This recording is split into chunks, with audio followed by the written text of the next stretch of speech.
Ti si ata tega projekta v kakšnem smislu? Jaz sem samo tisti, ki je zbral pridne ljudi okoli sebe.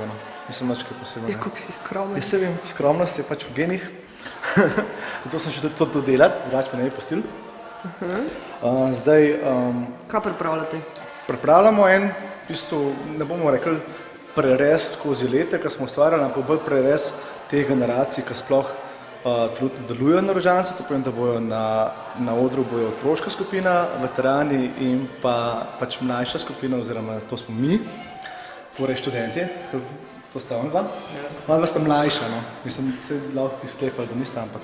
Torej, bomo pa predstavili, sam koncept je pa v bistvu kao baziran na tem, da bomo jemali neke vire oziroma te prvotne zapise, not, plesov, tudi kar se tiče teh samih pogovorov s izročilom oziroma z ljudmi, ki so še kaj dejansko bili v tem času, ko so to delali. In bomo pač pokazali pač nek vir in potem našo interpretacijo oziroma našo, kako bi človek rekel, izvajanje nekega, oziroma priredbo nekega tega dela. No. Zdaj bodi si to res samo en osnoven Marko Skače, ki je en tak preprost, v bistvu dosti star posnetek zvočni, ki so ga pobrali tam nekako v Prekmurju. Lahko je pa to cela taka videoprojekcija oziroma video od Bruna Ravnikarja, ki pa v bistvu tudi praznuje z nami na tem koncertu.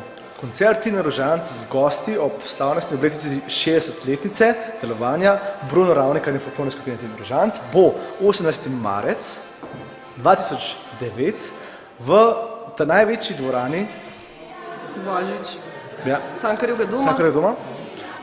Karte so že na voljo na najbližji blagajni Cankarjevega doma. Ali pri kakšnem prijaznem folkloristu, ali pa preko e-maila dotik.trajanja@gmail.com.